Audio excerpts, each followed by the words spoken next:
Welcome back to SV Blown Away.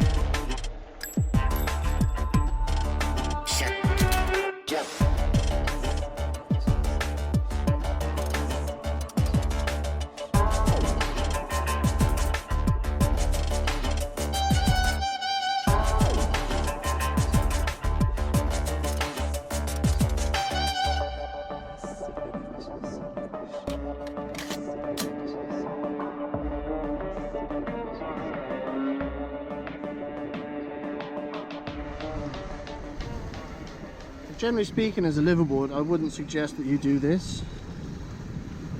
And like when the boat is your home, risking it by saving 1.5 miles is not really necessary, because you know there's land just there, which is an island, land just there, which is another island, and an itty bitty little gap in the middle. It's 20 meters deep. 20 meters deep. It's 20 meters deep and 2 meters wide. We are currently on the approaches to Poros Town Quay. Quite a narrow channel, quite shallow, and we aren't sure if we're going to go on the dock or we'll go to anchor just beyond the island. But it does look very busy. So this is one of the castles on a hill on its own little island, just on the entrance to Poros. Quite narrow and quite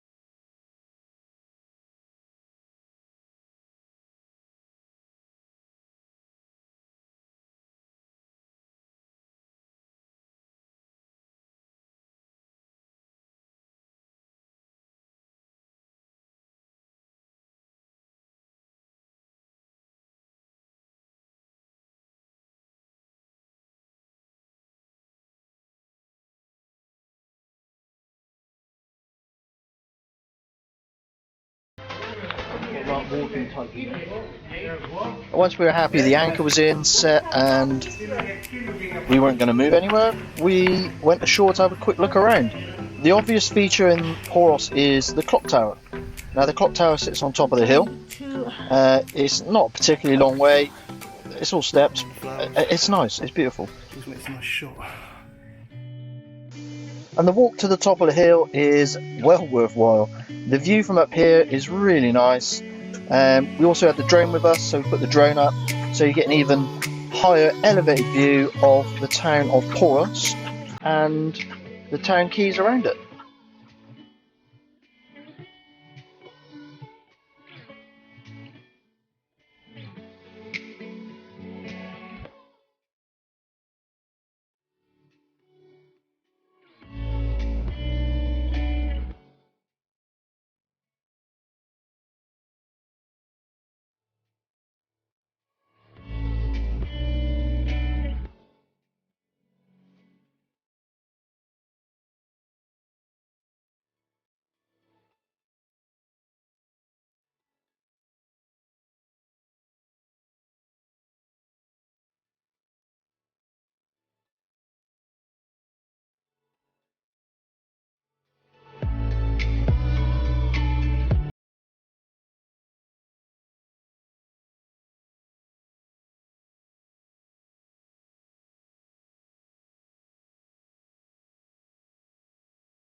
Your dog's crazy.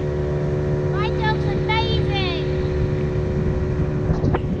That's how you do it, Gus.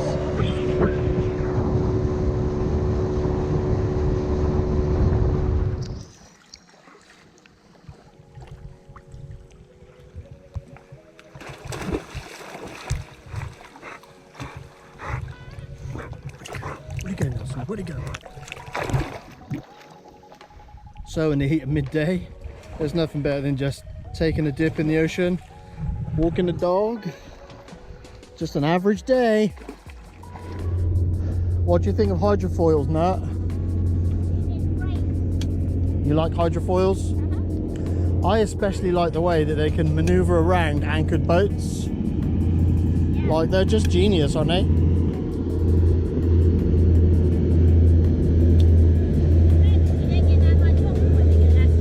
No.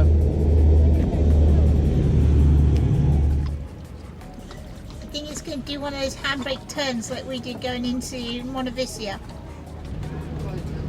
I would say the only downside to being at anchor where we were and in Poros is the ferry traffic. It was rolly. The ferries don't run at night, so you get a good night's sleep. But during the day, if you're on the boat, it's quite tiring. And by the end of the evening, the town dock is absolutely full. This area here is for super yachts, and as you can see, there were some fairly big boats in on this dock. You want that one, right? I wouldn't want either of them, to be honest. Some fun. No.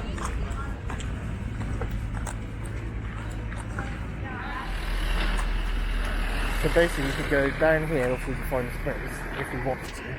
Yeah. Or we could go over where we just moved.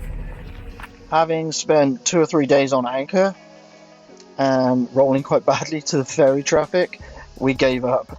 The shallow area that we came through earlier in the week, the big boats don't go down through that shallow area. So that's where we're heading. Now, this small island, not only does it have super yachts, but it also has all the local fishermen sharing the same dock, which gives it a real feel of authenticity. It's a lovely, quaint little fishing village, or it's a super yacht harbour. Really, really nice. We did find out, however, the hydrofoil goes down through this shallow patch.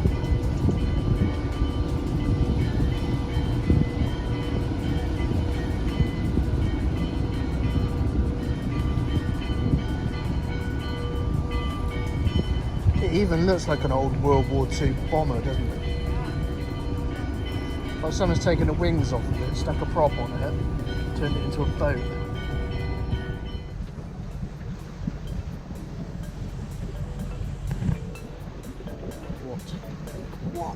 What?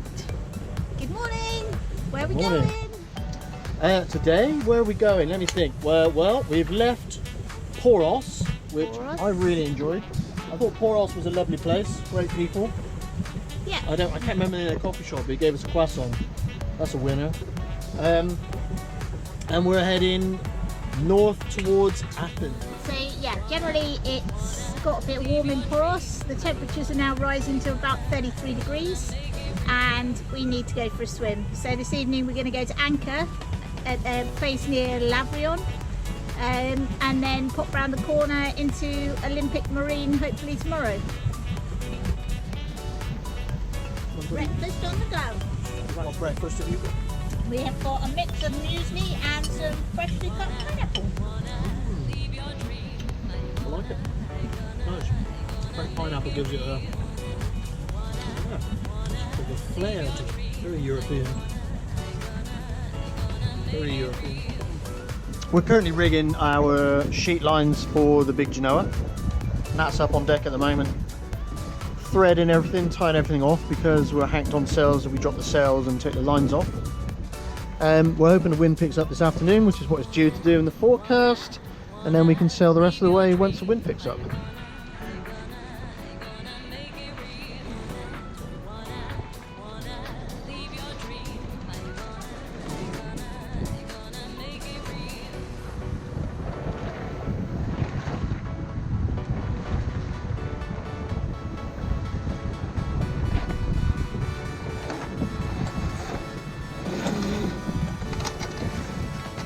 Now, I need that line in the barber hauler.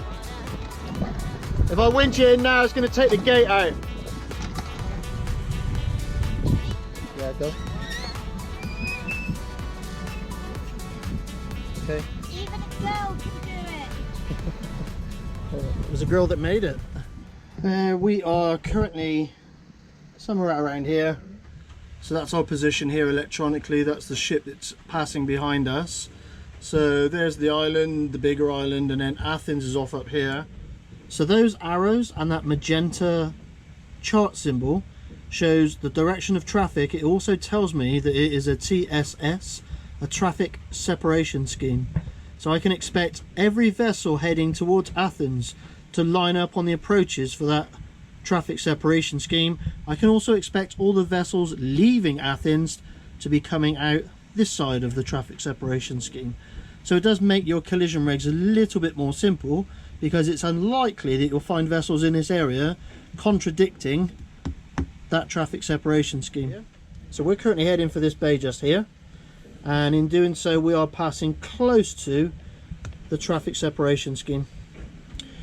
If we don't like this anchorage, we are going to head up around here and possibly up as far as Lavrion, and then we're going up to Olympic, Port Olympic, and Port Olympic Marina is here. It's in this area, and we're going there to pick up spare parts and get the water maker working. Okay, we've had an alarm, and we have a motor vessel called the Baltic Wind, bearing 142, a range of 3.8 nautical miles away. CPA, so its closest point of approach is 0.5. The time to closest point of approach is 15 minutes. And CPA, let's take a look, in front or behind. So the closest it will pass us, and I think it's made a small correction, is 0.8. So it's going to pass 0.8 nautical miles. That will be our position. That is its position at the closest point of approach. And we also get an AIS overlay on our chart plotter. So he's going to pass 0.8 of a mile behind us, and the wind picked up a little bit and we've accelerated a small amount, which helped both of us. But he's going just over half a nautical mile behind us, or astern of us if you're nautically inclined.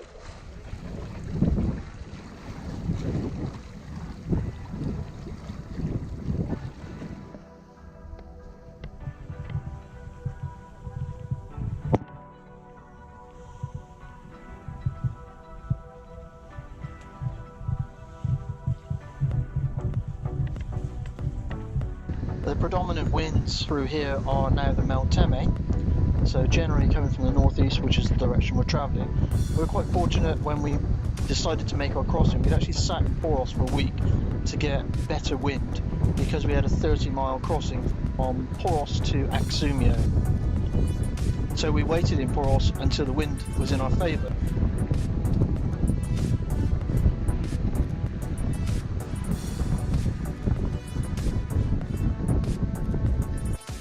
We were pretty fortunate with this breeze. We had between 12 and 15 knots on the beam.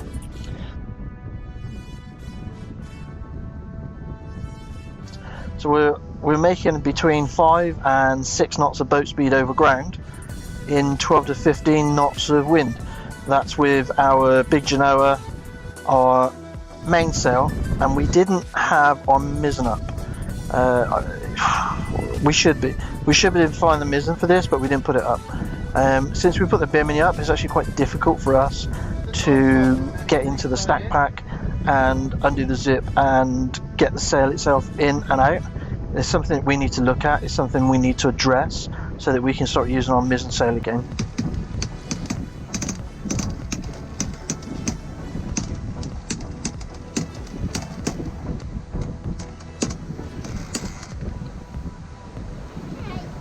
We are up to 5.9 knots.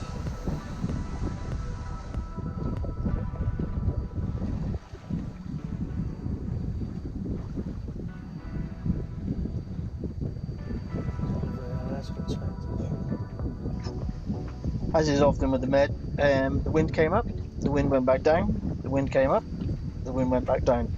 So we were anything from 6 to 3 knots of boat speed for the next 5 to 6 hours.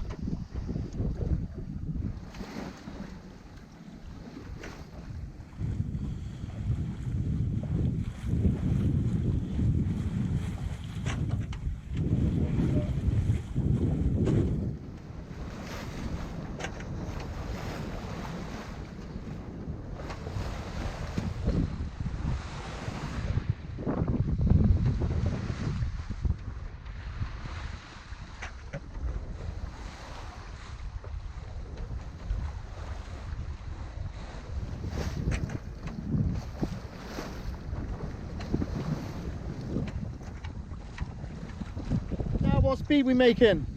4.1 knots. 4.1? Got out to 4.3, but now I'm off course because I'm not concentrating. We're flying.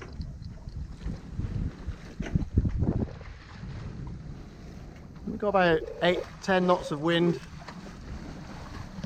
And Jamaican just over 4 knots. 8.3 apparent, 4 knots expected.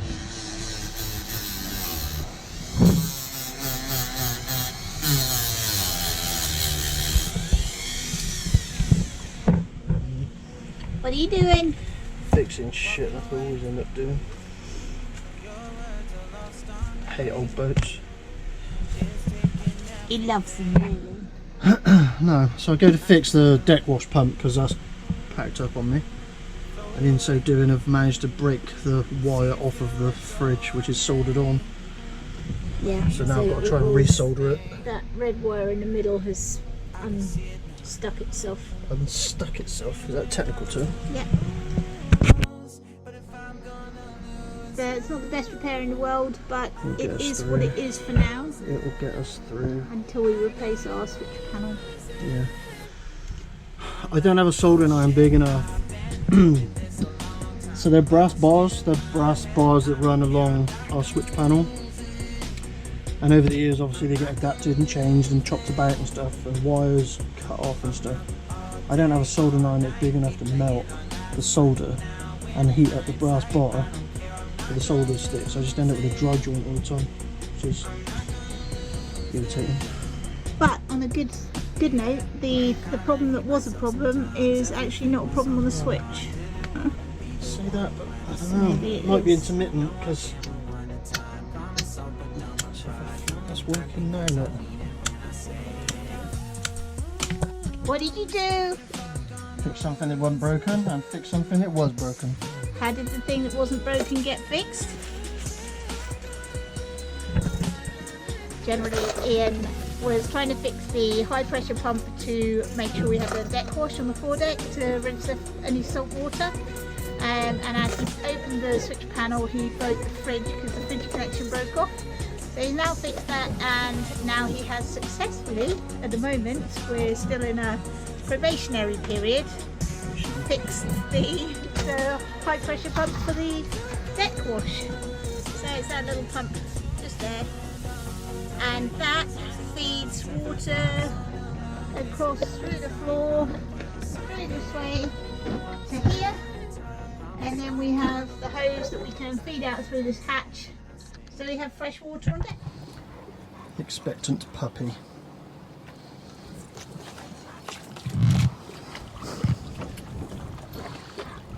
First paddleboarding session of the season.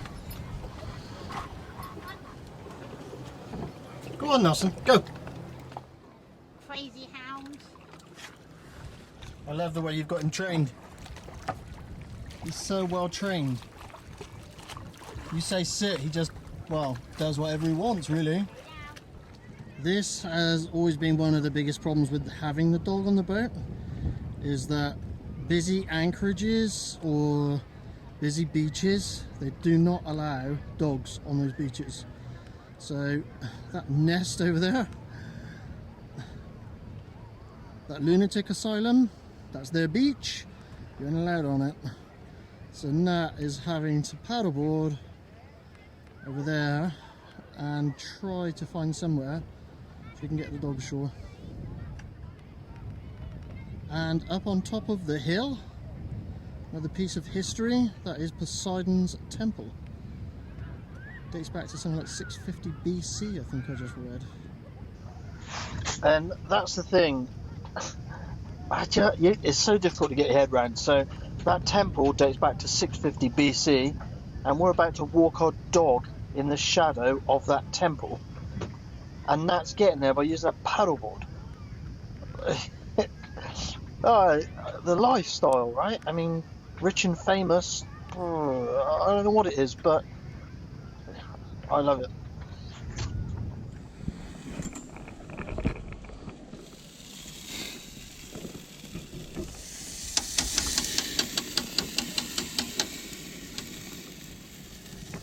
Hey, so So that's going to piss off all the vegetarians of the channel. I said I wanted salad. Salad! Chicken and rice with lamb kibble. Yeah, but I'm having chicken pieces. Put your chicken piece on top, it'll be just the same. But I wanted chicken. It's chicken With and rice. salad. No, I think Nelson wants to join in at the barbecue. He always wants to join in at the barbecue. I wonder why I put the gas bottle over there. And the chairs over there. Poseidon's temple at night. Very nicely lit up.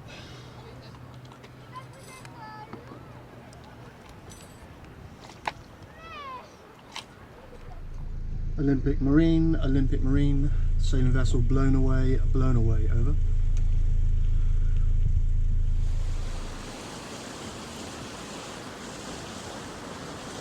Lovely. I'm currently looking at the water flowing through the Chalkers Bridge that we've got to get through later this evening. You paid toll for you to move the bridge out of the way for your boat. The traffic, it's free. Anyway, we're through.